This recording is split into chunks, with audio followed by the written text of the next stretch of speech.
In this video, I'm going to give you a quick update on the progress I made in my project. So currently I am able to deploy this onto a ec2 instance on AWS.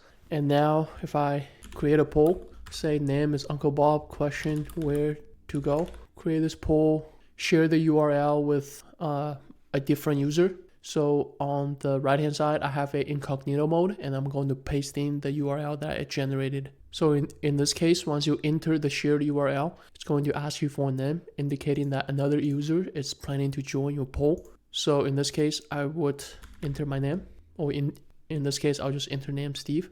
And now you're both, Uncle Bob and Steve, are on the same poll. So one of the first features that I added is basically being able to enter a name when you enter this poll, so that the application can keep track of who voted for what. Right. Another feature that I've added is now if you enter some value here, when you hit add, now we have an edit and delete option where you can edit the poll and you can delete the poll, and everything is in real time. Let's add some choices. So where to go, Tokyo and Paris. Okay, so in this case, each person can only vote on each choice once. If I put a check mark on here and hit vote, you can see the voting count to 1.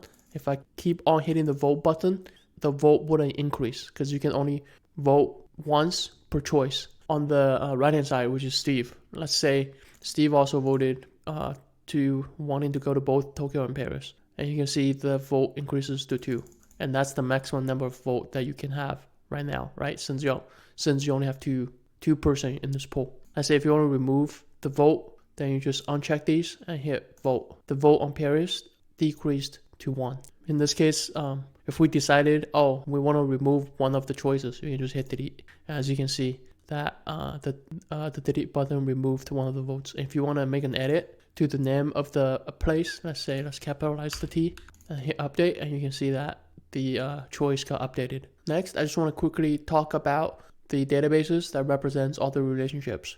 You can see that I have a questions table that can have many choices and can have many users, anonymous users. And from here, I have a table called vote that basically will represent the choices each person voted on. As you can see here, user, choice, and question. So in this case, if a user voted for a choice, then it will create a record in this table to represent that user voted for that choice in that question. So if a user tried to vote again, then that wouldn't work because that record already existed, right? And this is how I'm preventing the users from voting multiple times on the same choice.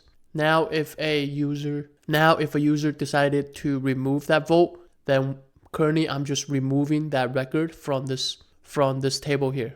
And this might not be efficient since now I need to delete and insert into the table whenever a user try to vote or remove that vote from that choice. However, this is what I have now, and this works. Maybe in the future, if I have time. So maybe a better choice would be to have a field that represents whether if a user voted on that choice or not. Maybe this could be a Boolean field. This could be a Boolean field, true or false. And then from there, I can toggle this field to indicate whether if the user voted or not. So that might be something I'll be working on in the future. But for now, my current system works. The next thing I want to show is I want to mention that I was able to deploy this using a Docker Compose file, and that defines all my services. You can see I have Nginx and I have Django.